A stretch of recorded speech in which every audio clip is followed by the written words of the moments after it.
ॐ अग्ने व्रतपते व्रतं चरिष्यामि तच्छकेयं तन्मेराध्यताम्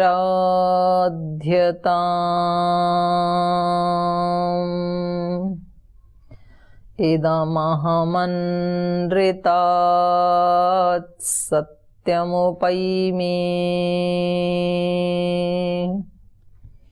ॐ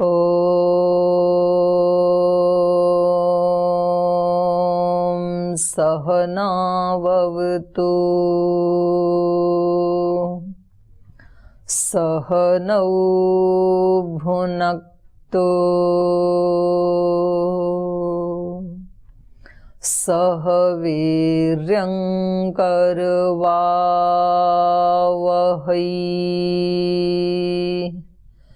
तेजस्विनावधीतमस्तु मा विद्विषावहै ॐ शान्ति शान्ति शान्तिः।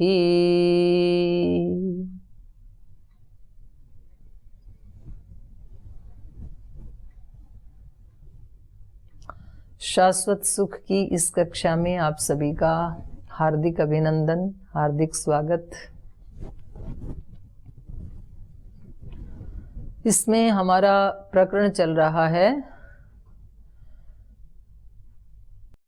क्रिया योग का, कि क्रिया योग के अनुष्ठान से, उसका पालन करने से हमारे क्लेशों का नाश हो जाएगा। नाश तो नहीं होगा, तनु हो जाएंगे, क्लेश हल्के हो जाएंगे, तो ज्यादा हमें परेशान नहीं करेंगे, हल्के हल्के होंगे। तो कौन से क्लेश हैं जो क्रिया योग से तनु हो जाएंगे? अविद्या, अस्मिता, राग, द्वेष, अभिनिवेश, ये 5। और फिर आगे बताया ध्यान हेयस्तद्वृत्तय, ध्यान के द्वारा वो और ज्यादा कमजोर हो जाएंगे, हेय हो जाएंगे, लेकिन अभी भी नष्ट अभी भी नहीं हुए हैं। नष्ट जाके होंगे असंप्रज्ञात समाधि में, लेकिन ध्यान से भी ये काफी वीक हो जाएंगे। तो जो प्रतिदिन ध्यान का अभ्यास करेंगे उनको ये क्लेश परेशान नहीं करेंगे। फिर उसके बाद कुछ जो बीच के सूत्र हैं उसमें प्रकृति क्या है, इसका स्वरूप बताया है, और पुरुष क्या है, आत्मा क्या है, उसका स्वरूप बताया है। 20 नंबर सूत्र में ये पुरुष का, आत्मा का स्वरूप है। दृष्टा दृषि मात्र शुद्धोपि प्रत्ययानुपश्य। दृष्टा मतलब आत्मा, आत्मा जो है वो दृषि मात्र, दृषि मात्र का मतलब है चेतन मात्र है वो, और शुद्धोपि बिल्कुल शुद्ध है वो। तो हम सब तो आत्माएं हैं, तो हम सब क्या हैं? शुद्ध हैं। लेकिन शुद्ध होते हुए भी, शुद्धो अपि, शुद्ध होते हुए भी प्रत्ययानुपश्य, प्रत्यय मतलब बुद्धि, अनुपश्य माने पीछे देखना, अनु माने पीछे, पश्य मतलब देखना। यद्यपि शुद्ध है, लेकिन शुद्ध होते हुए भी वो सब चीजों को शुद्ध रूप में नहीं देख सकता है। ये एक प्रश्न है ना। हमने अविद्या का लक्षण क्या बताया था? उल्टा पुल्टा ज्ञान। नित्य को अनित्य देखना, अनित्य को नित्य देखना, अशुचि को शुचि देखना, शुचि को अशुचि देखना। तो ये उल्टा पुल्टा ज्ञान होता क्यों है हमें? तो कहा था अविद्या के कारण। तो अब यहाँ प्रश्न ये है कि जब आत्मा शुद्ध है, बिल्कुल नित्य है, शुद्ध है, तो शुद्ध है तो शुद्ध शुद्ध देखा करे ना, उल्टा पुल्टा क्यों देखे आत्मा? तो बता रहे हैं कि शुद्ध होते हुए भी उसमें ये सामर्थ्य नहीं है कि वो बिना इंद्रियों के अपने आप संसार को देख सके, वस्तुओं को देख सके, सिचुएशन को देख सके। ये सामर्थ्य नहीं है आत्मा में। उसको देखने के लिए मन, बुद्धि आदि इंद्रियों का सहारा लेना ही पड़ता है। और फिर बुद्धि जैसा दिखाती है वैसा वो बेचारा देखता है। ये ऐसी ही बात है कि देश में राष्ट्रपति या प्रधानमंत्री, उसके पास तो सबसे बड़ी शक्ति है, लेकिन देश में क्या क्या हो रहा है, कहाँ अच्छा हो रहा है, क्या बुरा हो रहा है, प्रधानमंत्री सर्वोच्च पद पर होने के बावजूद भी देश में कहाँ क्या हो रहा है उसको डायरेक्ट नहीं देख सकता है। उसके नीचे फिर एक टीम है, एमपी हैं, फिर एमएलए हैं, फिर ब्यूरोक्रेसी है, फिर जो अपना ये है ग्राम पंचायत है नीचे, तो एक पूरा सिस्टम है ना। तो वो जैसे जैसे बताएंगे वो रिपोर्टिंग वहां तक पहुंचेगी। जैसे संगठन है, संगठन में परम पूज्य गुरुदेव सबके प्रति अनन्य प्रीति रखते हैं, अत्यंत प्रेम का, करुणा का शुद्ध भाव रखते हैं।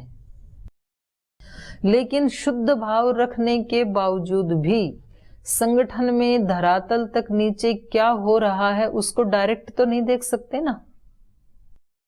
तहसील में क्या कार्य हो रहा है वो तहसील प्रभारी बताएगी, फिर तहसील प्रभारी जो रिपोर्टिंग करेगी जिला प्रभारी को, फिर जिला प्रभारी अपने जिले का बताएगी राज्य प्रभारी को, फिर राज्य प्रभारी अब उसके राज्य में क्या हो रहा है वो बताएगी केंद्र को, और फिर जो राज्य प्रभारी ने केंद्र प्रभारी को बताया है वो बताया जाएगा पूज्य गुरुदेव को। तो पूरी चेन जो दिखाएगी वैसा ही तो देखेंगे ना, शुद्ध होते हुए भी। तो यही हाल आत्मा का भी है। तो ये आत्मा का स्वरूप बताया, दृष्टा दृषि मात्र शुद्धोपि प्रत्ययानुपश्य, शुद्ध होते हुए भी उसको बुद्धि का सहारा लेना पड़ता है। बुद्धि जैसा दिखाती है, इंद्रियां जैसा दिखाती हैं, वैसा ही वो देखता है, वैसा ही जानता है, वैसा ही सुनता है, सृष्टि को वैसे ही अनुभव करता है जैसा इंद्रियां दिखाती हैं। इसलिए सारी साधना आत्मा को शुद्ध करने की नहीं है, सारी साधना बुद्धि को शुद्ध करने की है। धियो यो न प्रचोदयात्, बुद्धि शुद्ध हो गई तो फिर वो शुद्ध शुद्ध दिखाएगी। माने महाराज जी में कोई शुद्धि करने की आवश्यकता नहीं है, संगठन की जो चेन है उसको शुद्ध करना है। कि एक लास्ट गांव में भी कोई बहन कार्य कर रही है तो तहसील प्रभारी को उसकी रिपोर्टिंग देनी चाहिए ईमानदारी से। ऐसा नहीं होना चाहिए कि भाई उसको पसंद नहीं है इसलिए वो रिपोर्टिंग भी नहीं करती है, ऐसा नहीं होना चाहिए। और एक जिले में क्या हो रहा है वो बिल्कुल निरपेक्ष भाव से, ईमानदारी से बताना चाहिए जिला प्रभारी को अपने राज्य प्रभारी से। और राज्य में क्या क्या घटित हो रहा है वो खुद जा जा करके वहां कक्षाओं का निरीक्षण करें, समितियों का निरीक्षण करें राज्य प्रभारी, और फिर उसके बाद रिपोर्ट बना करके दें। ये राज्य प्रभारी का दायित्व है। तो तब तो बिल्कुल शुद्ध ज्ञान होगा महाराज जी को कि देश में महिला पतंजलि योग समिति क्या कर रही है। और यदि हम उल्टा पुल्टा बताएंगे, जब फॉर्मेट भरने का टाइम आया तो बता दिया हमारे प्रांत में तो 10,000 महिलाएं जुड़ी हुई हैं संगठन से, तो हमने कहा उनके नाम बताओ। नाम पूछने के बाद गोलमाल है, सब गोलमाल है। तो फिर महाराज जी को भी हम झूठी रिपोर्टिंग करेंगे तो झूठा ही पता लगेगा ना। तो ऐसा ही है यहाँ पर, हमारी बुद्धि क्योंकि अज्ञान से युक्त है तो इसलिए हमारी बुद्धि संसार के बारे में आत्मा को उल्टा पुल्टा ही बताती है। कभी बुद्धि बताती है कि रूप बड़ा सुंदर है, इसमें आनंद है, कभी रस में आनंद बताती है, कभी शब्द में आनंद बताती है, कभी धन में आनंद बताती है, कभी पद प्रतिष्ठा में आनंद बताती है बुद्धि, और फिर वहीं वहीं आत्मा चला जाता है उस आनंद को प्राप्त करने के लिए।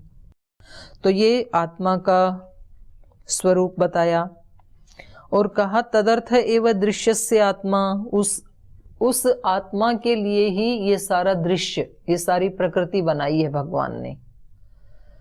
ये सारी प्रकृति भगवान ने किसके लिए बनाई? हम आत्माओं के लिए बनाई, हम आत्माओं के भोग के लिए बनाई, और तो कोई प्रयोजन ही नहीं था सृष्टि बनाने का। तो देखो कितनी बढ़िया सृष्टि बनाई भगवान जी ने हमारे लिए। सूर्य बनाया, चंद्र बनाया, वायु बनाया, अग्नि बनाई, पृथ्वी बनाई, जल बनाया, आकाश बनाया, फूल बनाए, कितना क्या क्या बनाया। ये सब किसके लिए है? सारा दृश्य, दृश्य का मतलब है यहाँ पर संसार।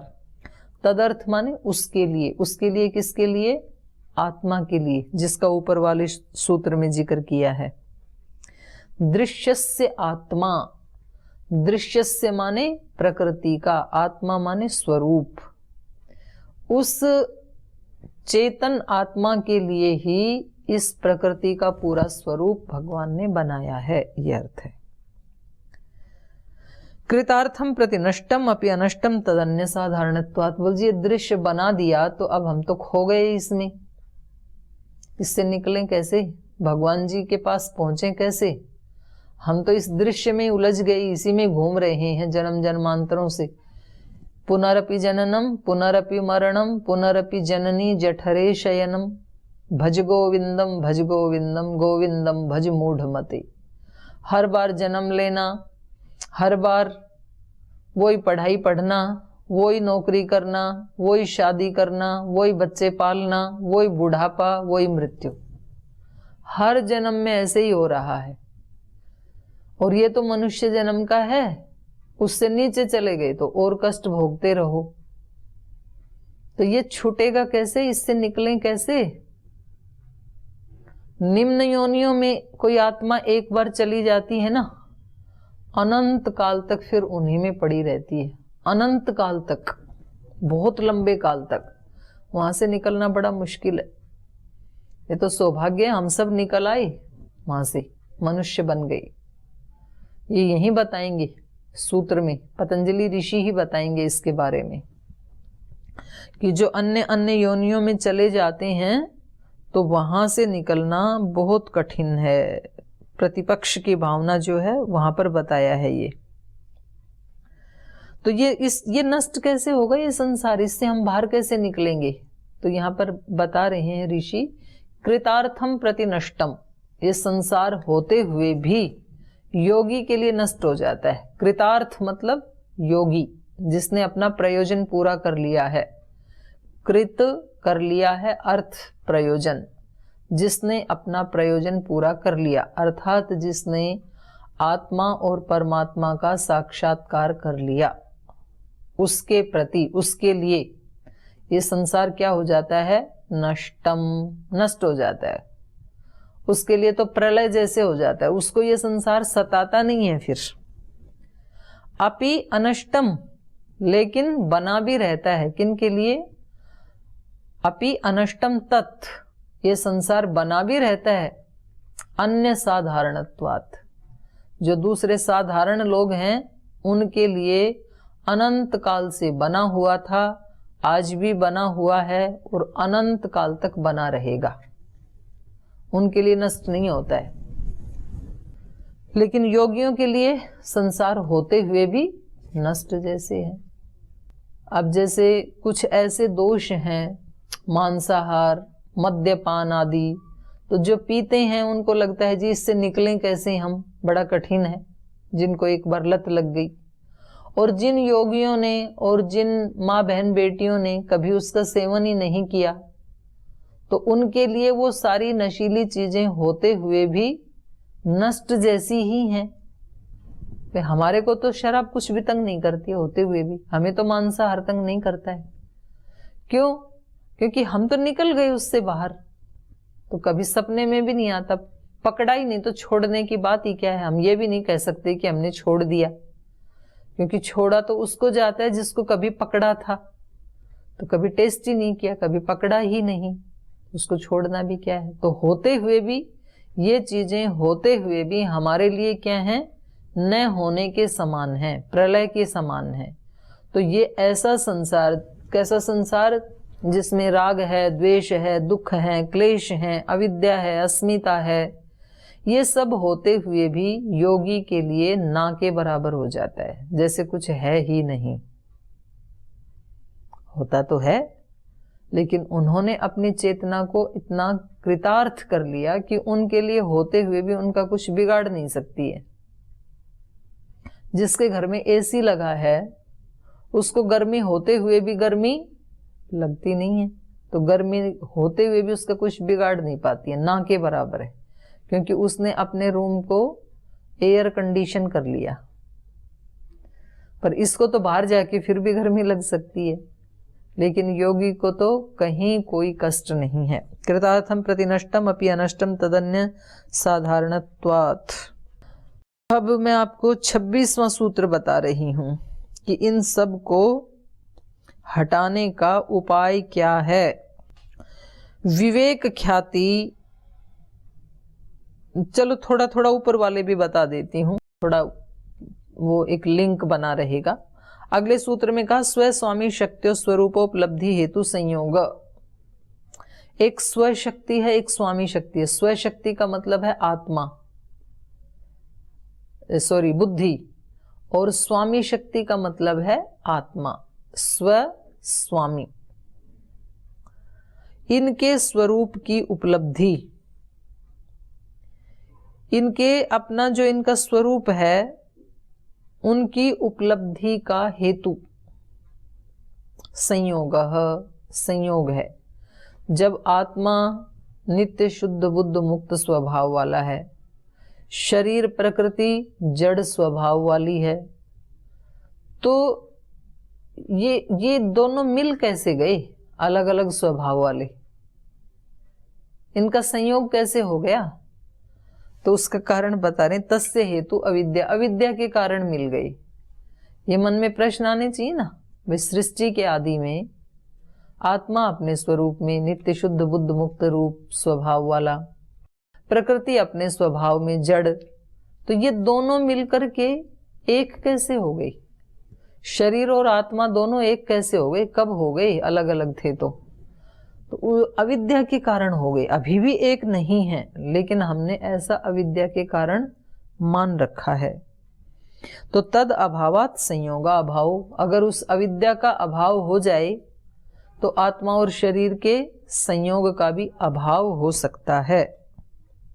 हानम तदृशे कैवल्यम, उपाय क्या है? तो बोले उसको शुद्ध रूप में लाने का उपाय है हानम। हान मतलब मोक्ष या विवेक ख्याति, ज्ञान उसका एक उपाय है। यदि वो ज्ञान हो जाए तो हमें फिर से ये अलग अलग दिखेगा। ज्ञान का नाम यहाँ पर हान कहा है। तस्य सप्तधा प्रांत भूमि प्रज्ञा, और वो जो ज्ञान है, विवेक है, वो 7 उसकी स्टेजेस हैं। अभी जो हम जी रहे हैं ये बिल्कुल सबसे ऊपर वाले धरातल पे जी रहे हैं हम, और फिर बुद्धि परिष्कृत होती है, फिर और विवेकवती होती है, फिर ऋतंभरा होती है, फिर प्रज्ञा होती है। तो ये प्रज्ञा ऋतंभरा जो हैं ये समाधि से उत्पन्न होने वाली बुद्धि हैं। तो हमारी बुद्धि और योगी की बुद्धि एक जैसी नहीं होती है, हमें चीजें और संसार अलग प्रकार से दिखाई देता है। हमारी बुद्धि अभी निचले स्तर की है, योगी को संसार और परिस्थितियां अलग ढंग से दिखाई देती हैं, क्योंकि वो 7वीं प्रज्ञा के स्तर पे खड़ा हुआ है। तो तस्य सप्तधा प्रांत भूमि प्रज्ञा, उस प्रज्ञा के 7 प्रकार हैं। अब 28 नंबर सूत्र बता रही हूं, इन सब का ये विवेक ख्याति कैसे हो, ये ज्ञान कैसे हो जिससे सारे दुख क्लेश मिट जाएं, ये ज्ञान हमें कैसे हो, ये विवेक ख्याति कैसे हो? तो उसका उत्तर दे रहे हैं, योगांग अनुष्ठानात अशुद्धि क्षये ज्ञान दीप्ति अविवेक ख्याते। योगांग अनुष्ठानात, योग के अंगों का अनुष्ठान करने से। योग के अंग कौन से हैं? ये यम नियम आसन प्राणायाम प्रत्याहार धारणा ध्यान समाधि, ये 8 अंग है ना योग के। इन 8 अंगों का पालन करने से, योगांग अनुष्ठानात, योग के अंगों का अनुष्ठान करने से, योगांग अनुष्ठानात अशुद्धि क्षये, अशुद्धि का नाश हो जाने पर, योग के अंगों का अनुष्ठान करेंगे, अशुद्धि का नाश हो जाएगा। तो अशुद्धि का नाश हो जाने पर ज्ञान दीप्ति ही, ज्ञान का प्रकाश हो जाएगा। ज्ञान को रोक रखा है क्लेशों की अशुद्धि ने, तो वो यदि ना नष्ट हो गई योगांगों का अनुष्ठान करने से, अहिंसा, सत्य, अस्तेय, ब्रह्मचर्य, परिग्रह का पालन करने से, शौच, संतोष, तप, स्वाध्याय, ईश्वर प्रणिधान का पालन करने से अशुद्धि हट गई, तो ज्ञान दीप्ति हो जाएगी। और ये ज्ञान दीप्ति बढ़ती जाती है, ऐसा नहीं कि एक बार ऐसे प्रकाश जैसे हो गया और फिर खत्म, ऐसा नहीं है। विवेक थोड़ा थोड़ा थोड़ा थोड़ा थोड़ा बढ़ता जाता है। और कब तक बढ़ेगा? अविवेक ख्याते, जब तक पूर्ण विवेक ख्याति नहीं हो जाए तब तक ज्ञान बढ़ता रहता है। जैसे आप सुन रहे हैं तो सुनते सुनते रोजाना आपका ज्ञान बढ़ रहा है कि नहीं बढ़ रहा है? बढ़ रहा है। और जब आप इसका पालन करेंगे तो और ज्यादा बढ़ेगा। तो बढ़ते बढ़ते ये कहां तक जाएगा? अविवेक ख्याते। इसलिए आपको पता है भगवान शिव के माथे पे जो चंद्रमा है वो कौन सी तिथि का चंद्रमा है? द्वितीया का। पूर्णिमा का भी तो लगा सकते थे, पूर्णिमा का चांद तो सबसे सुंदर है, पूर्ण चंद्र, तो उसको भी तो लगा सकते थे सिर पे। द्वितीया का क्यों लगाया? क्योंकि प्रतिपदा का चंद्रमा तो दिखाई ही नहीं देता है, वो सूर्यास्त के साथ उदय होता है और तुरंत ही अस्त हो जाता है। सूर्यास्त जैसे हो रहा है उसी समय उसका उदय होता है चंद्रमा का, प्रतिपदा को, और उस सूर्य के डूबने के साथ ही चंद्रमा भी डूब जाता है, इसलिए हमें दिखाई नहीं देता। और द्वितीया का चंद्रमा थोड़ी देर के लिए दिखाई देता है और बड़ा सुंदर होता है, बड़ा प्यारा होता है, कोमल कोमल सा। तो ये प्रतीक है कि योगी का जो माइंड है, जो बुद्धि है, क्योंकि अगर पूर्णिमा का चंद्रमा लगा देते तो पूर्णिमा के बाद चंद्रमा ह्रास को प्राप्त होता है, घटता जाता है। और योगी का ज्ञान कभी घटता नहीं है, योगी का ज्ञान रोजाना बढ़ता है। तो द्वितीया से तृतीया का चंद्रमा होगा, तृतीया से चतुर्थी का, चतुर्थी से पंचमी का। ये चंद्रमा कब तक बढ़ता जाएगा? जब तक पूर्णता को प्राप्त नहीं कर लेगा। तो योग के अंगों का अनुष्ठान करने वाले जो योगी हैं, उन योगियों का ज्ञान प्रतिदिन ऐसे ही बढ़ता है जैसे चंद्रमा की कलाएं बढ़ती हैं।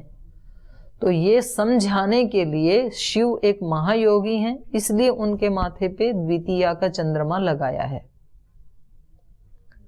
ये हमारे सब देवी देवताओं की जो फोटो हैं, उनका जो स्वरूप है वो अपने आप में एक शास्त्र है, कुछ समझाने के लिए बनाया है, और हम उसको ना समझ करके बस मूर्ति को ही भगवान मान लेते हैं। तो उसकी कभी चर्चा करेंगे, सब देवी देवताओं के स्वरूप के ऊपर भी, शिव का, गणेश का, विष्णु का, वैष्णो माता का, ये करेंगे कभी। तो यहां बताया योग के अंगों का अनुष्ठान करने से अशुद्धि क्षय, अशुद्धि का नाश हो जाने पर ज्ञान दीप्ति, ज्ञान की दीप्ति बढ़ती जाती है, ज्ञान का उजाला बढ़ता जाता है। कब तक बढ़ता जाएगा? अविवेक ख्याते, जब तक कि पूर्ण विवेक की प्राप्ति न हो जाए। तो योग के अंग कौन से हैं जिनका हमें अनुष्ठान करना है? तो वो गिना दिया, यम नियम आसन प्राणायाम प्रत्याहार धारणा ध्यान समाधि अष्टौ अंगानी। फिर उसमें एक एक को बता रहे हैं, अहिंसा, सत्य, अस्तेय, ब्रह्मचर्य, अपरिग्रह, यमः। और ये यम जो है इनको महाव्रत कहा है। महाव्रत, एक तो व्रत हम करते हैं, एकादशी का व्रत, पूर्णिमा का व्रत, होली का व्रत, दिवाली का व्रत, तो वो तो व्रत नहीं है वास्तव में, वो तो है अनाहार, आहार न करना। व्रत तो ये है सत्य का व्रत, अहिंसा का व्रत, ब्रह्मचर्य का व्रत। जैसे सत्य का व्रत धारण किया था राजा हरिश्चंद्र ने, अहिंसा का व्रत धारण किया भगवान महावीर ने। अहिंसा, सत्य, अस्तेय, ब्रह्मचर्य का व्रत धारण किया था भीष्म पितामह ने और हनुमान जी महाराज ने। तो ये महाव्रत हैं, इनका नाम है महाव्रत।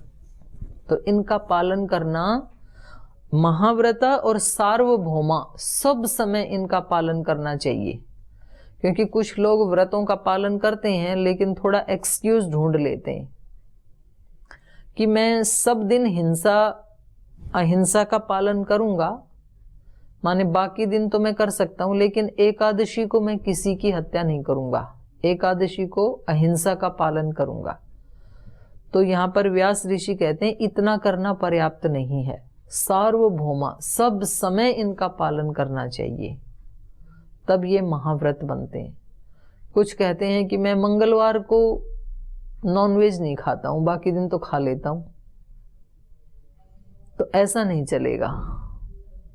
सार्वभौमा ये विशेषण लगा दिया, तो ये महाव्रत हैं।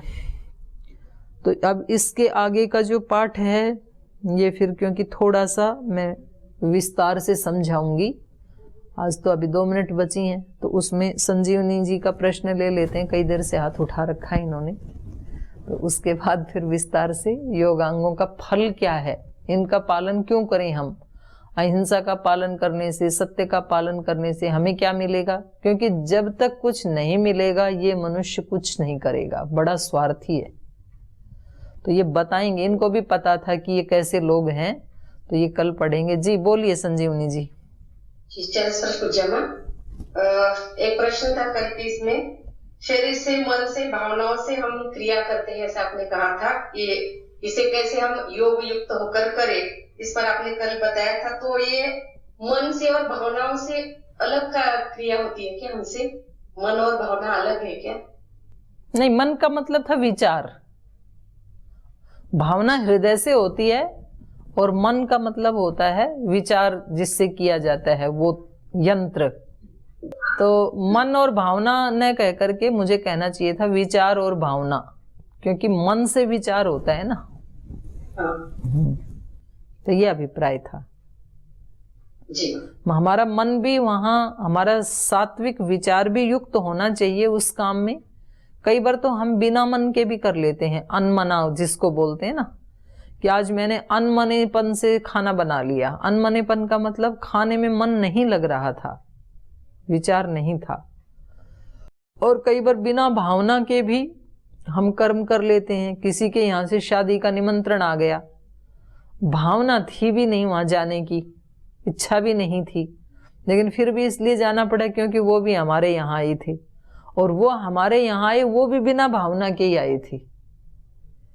तो क्योंकि वो आकर के गिफ्ट दे के चले गए, तो अब वापस जाके मुझे भी दे के आनी पड़ेगी। भावना ना उसकी थी ना इसकी थी, तो इसलिए फिर उसका परिणाम नहीं आता है, या आता है तो सुख देने वाला परिणाम नहीं आता है। तो इसलिए मैंने कहा था कि जो भी कार्य करें उसमें सद्भाव भी हो और सद्विचार भी हो जी। तो आज का तो टाइम हो गया, तो बाकी योग के अंगों का आप भी चिंतन किया करें। आप इसमें से नए नए प्रश्न निकाल के पूछा करें यहाँ क्लास में, तो फिर आपको और ज़्यादा लाभ होगा। तो आप इसके ऊपर चिंतन करना। जितने सूत्र मैंने आज बताए हैं, जहाँ समझ में ना आए तो कल चर्चा कर लेंगे। आज क्योंकि मीटिंग है इसलिए यहीं आपसे विदा लेते हैं। सभी बहनों को बहुत बहुत प्रणाम, सभी का बहुत बहुत धन्यवाद।